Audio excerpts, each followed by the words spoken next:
Take two. Ow. Hey fans, all four of you, and random people that click on my videos.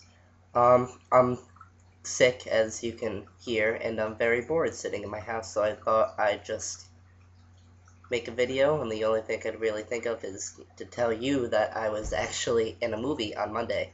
And, when I say movie, I'm not saying, like, $5 budget friends making some fucking shit for their home video or class. I'm saying, like, sponsored by Olympus Pictures. Melissa Leo was in it, and Josh Hamilton. I'll put a picture up of Josh Hamilton because whenever I mention his name, everyone's like, oh, he sounds familiar, but I don't know what he looks like. So, now you can know what he looks like. Boop. Yeah, it was cool. It was interesting. I mean, not like I was sick or anything on Monday, but I had to hide it to do my scene. But my scene was actually with Melissa Leo, and she was super cool and really super nice to me, at least. It was cool. Like, she wasn't a total nut at all.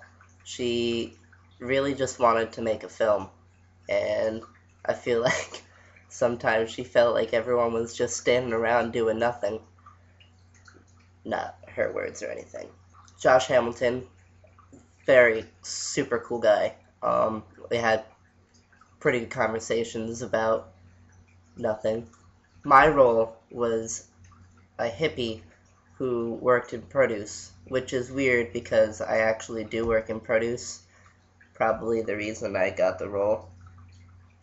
Not that because, I looked like a hippie or anything and did super well in the audition. It was an interesting day. One of the main facts that I've learned of that day was that apparently I sound like McLovin. Chicka chicka, yeah, fake ID. Yeah, I'm not McLovin. No. I've been told multiple times that I sound like him. Obviously not now, because I have nasal congestion and a little bit of a throat problem right now. It's kind of like a frog just jumped in there and it's like, hey, I'm gonna live here for a little bit, okay? It was interesting because I got to actually see how films were made, and everyone there was just super cool and super nice, and they all loved me. I got a super big hug from Melissa Leo when I left.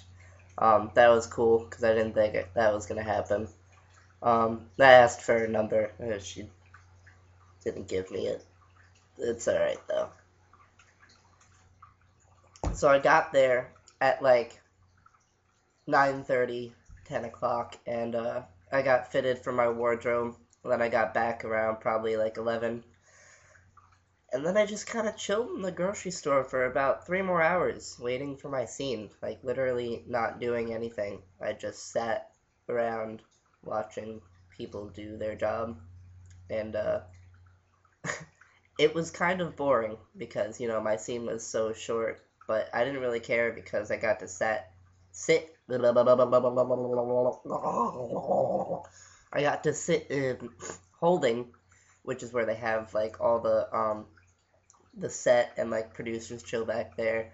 Um, and there was a little monitor that was set up that was basically like what the camera was pointing at. So I got to see like what was being filmed at the time. There was no sound because that was all fed through headphones and whatnot. But it was cool because like when they were doing the scene, like I was watching it on the monitor. Of course, I didn't hear what they were saying, but I just kind of made stuff up in my head. It was a good experience, and I really hope that I have a few more of those to tell. Um, and I feel like I should just do this after everything that I do. Okay, thanks. Bye. Um, I actually made the mistake of telling Melissa Leo that I actually worked in produce. I mean, I guess it wasn't a mistake because I had a 30-minute conversation with her. Basically, like in between the scene because I sparked some passion of her.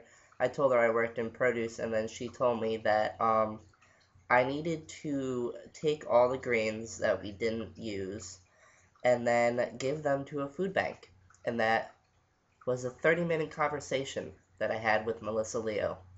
And, it's not like I was going to be like, no, Melissa Leo, that's not my thing. I was like, yeah, of course, yeah, no, I'll bring that up to my manager. That's a great idea, Melissa Leo. Oh my god.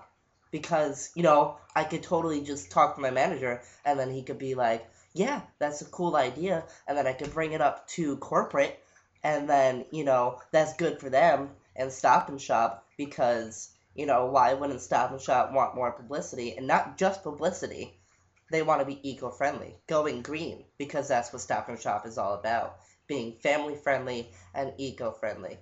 That's how Stop and Shop rolls, right? Movie's called Something in the Water. And no, it's not a horror film where someone's gonna pop out of the water or there's gonna be like some fucking parasite in the water. Um, it's actually a pretty good storyline and very character driven. So if you're expecting for like Jason to pop out and be like, "Bruh, I'm gonna kill you," then it's not for you.